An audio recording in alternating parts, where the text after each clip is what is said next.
जी MM news आप देख रहे हैं। अभी हम सासा मूसा बाजार सूराज के नेता हैं जिनसे मुलाकात हुई है। चलिए उनसे बात करते हैं, थोड़ा उनका परिचय जानते हैं। तो सबसे पहले जौन सूराज में आप कौन से पद पे हैं और कहां आपका हुआ, पूरा परिचय दीजिए।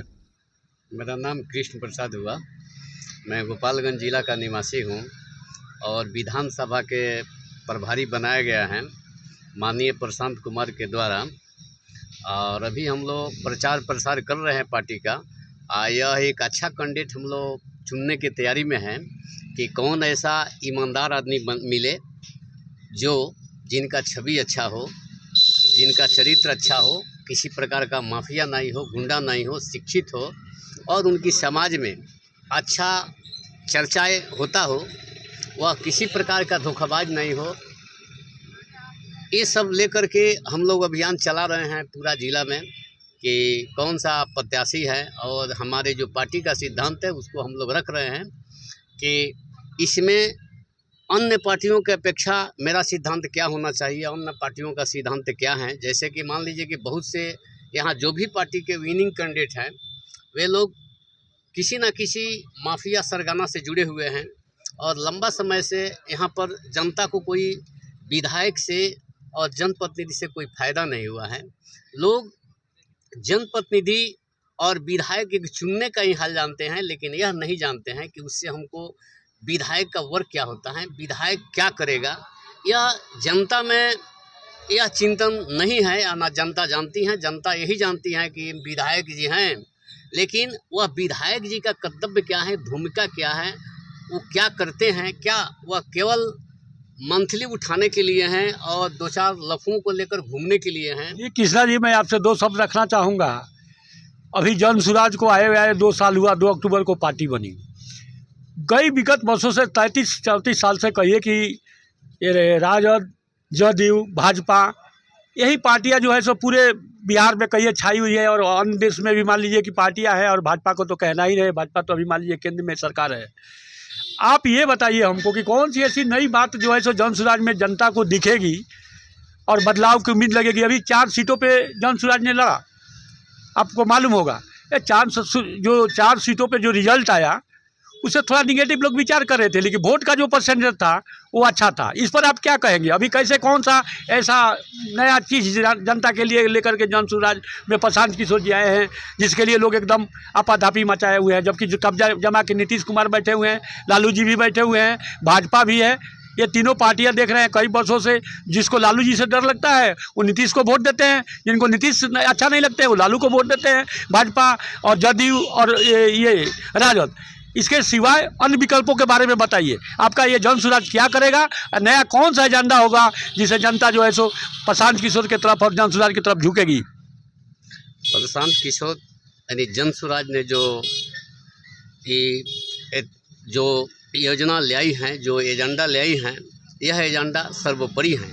क्योंकि आज तक मतलब मान लीजिए कि 15 साल लालू जी रहे, 15 साल ही रहे, जो कि तमाम यहाँ वित्त रहित शिक्षा चलते रह गया। बहुत से लोगों का यह सपना था।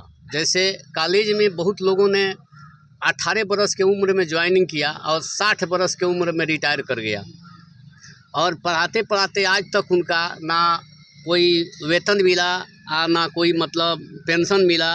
बेचारू का जब शादी ब्याह हुआ था तो ही लगता था, बेटिया पार्टी कहता था कि मैं प्रोफेसर से अपना लड़की का शादी कर रहा हूँ, लेकिन प्रोफेसर पूरा का अपने कॉलेज काल में भिखमंगा का ज़िंदगी बिताते हुए रिटायर कर गया और यहाँ तक कि एक एक पैसा पर मुहताज रहा और उनका ज़िंदगी बड़ा बदतर तरीक़ा से लालू और नीतीश के।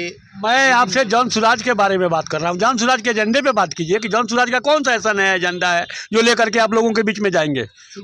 उसी को मैं बता रहा हूँ। तो जन सूराज का यह जो एजेंडा है कि विकास के लिए 3 चीज़ ज़रूरी हैं: ज़मीन, शिक्षा और धन। जो कि इन लोगों ने शिक्षा को मिटाने का काम किया। जैसे कि जितना भी कॉलेज और यहाँ का जो शिक्षा पद्धति है तमाम बदतर स्थिति बना हुआ है। और यहाँ धन के मामले में कहिएगा जो कि पूंजी होना चाहिए, लेकिन लोग अगर धन के लिए बैंक में जाते हैं तो यहाँ बैंक अपना यह नियम है कि 90% जितना जमा राशि है उतना उस इलाका के लोगों को देगा रोजगार करने के लिए। लेकिन यहाँ के बैंक 10% भी रोजगार करने के नाम पर लोगों को नहीं दे पाता है, जिसका यह सरकार का जितना योजना चलता हो, चाहे पशुपालन विभाग हो, चाहे PMRY हो या फूड कॉर्पोरेशन हो, जितना भी योजना चलता है उसके लोग फॉर्म जरूर भरते हैं और दौड़ते दौड़ते उनकी चप्पल खिया जाता है, लेकिन बैंक एक पैसा भी नहीं देता है और लास्ट में लोग वहाँ से घर लौट आते हैं। तो रोजगार के नाम पर यहाँ जो भी पूंजी लगाना है बैंक नहीं दे पाता है बिहार में। दूसरा, शिक्षा के नाम पर देखिए, यहाँ शिक्षा के नाम पर भी ठगी होता है। जैसे शिक्षा के लिए यहाँ की देखिए, ना यहाँ मेडिकल कॉलेज है, ना इंजीनियरिंग कॉलेज हैं, एक चलता फिरता एक पॉलिटेक्निकल कॉलेज हैं, एक दो कॉलेज हैं, लेकिन वो अभी मतलब मृत के एथी पर हैं। यहाँ के लोगों को कोई फ़ायदा नहीं है। अगर पॉलिटिकल कॉलेज में जाया जाए, पूछा जाए गोपालगंज का कितना छात्र हैं, तो 10% नहीं होगा। तो इसलिए पॉलिटेक्निक कॉलेज भी यहाँ 0 स्तर पर है। यहाँ शिक्षा का जितना भी यंत्र है सब फेलियर हैं। इसलिए जैसे कॉलेज में देखिएगा हाजिरी जरूर बनता है, लेकिन पढ़ाई नहीं होता है, वहाँ प्रोफेसर नहीं पहुँच पाते हैं। अगर 100 दिन में चाहिए तो 20 दिन भी वहाँ क्लास नहीं चलता है, जो कि कॉलेज का भी स्थिति खराब है, यानी शिक्षा का स्थिति खराब है, पूंजी का स्थिति खराब है। अरे आपकी सरकार जॉन सुराज क्या करेगी इस पर बात कीजिए। तो तमाम चीज़ें का बिहार में भ्रष्टाचार फैला हुआ है, हर जगह पे है, लेकिन अब जॉन सुराज क्या करेगी इस पर बारे में और ठोस में बताइए। जन सुराज तमाम एजेंडों पर, यह तमाम राजनीतिक के लिए एक ऑपरेशन है, जो कि यह कोढ़ बन चुका है। तो जन सुराज चाहता है कि ऐसा ऑपरेशन कर दिया जाए, यहाँ ऐसा परिवर्तन कर दिया जाए कि माफिया को ध्वस्त किया जा सके। जैसे शिक्षा माफिया हो, या मतलब बालू माफिया हो, या रोजगार माफिया हो, या कहिए कि ज़मीन माफिया हो, तमाम माफियों के खिलाफ जन सुराज ऑपरेशन चला रही है कि अगर जन सुराज का यह सरकार बनेगा तो ये जितना लोगों को देख रहे हैं श्वेतपोश जो कि लंबे लंबे कतारों को लेकर घूमते हैं, सब लोग जेल के अंदर मिलेंगे। चाहे पदाधिकारी हो, चाहे विधायक हो, चाहे मंत्री हो, उनका कैफियत पूछा जाएगा कि आपने अपने रिजिम काल में कौन सा काम किया, कितना योजना चलाए, कितना अगर उनकी जांच कर दिया जाता है, एक भी श्वेतपोश और एक भी यहाँ के पदाधिकारी छोटा से लेकर बड़े तक रोड पर नहीं दिखाई देंगे, घर में नहीं, काली कोठरी में बंद पाए जाएंगे। यह ऑपरेशन यदि जन सुराज का सफल हो जाता है तो यह एक बिहार के लिए बेहतरीन, नौजवानों के लिए एक सुनहरा अवसर होगा, रोजगार का अवसर होगा और यहाँ एक खुशहाली की लहर होगी। यह जन सुराज का यही अभियान है। ठीक है, चलिए कृष्णा जी, बहुत बहुत धन्यवाद आपको MM पे बात करने के लिए।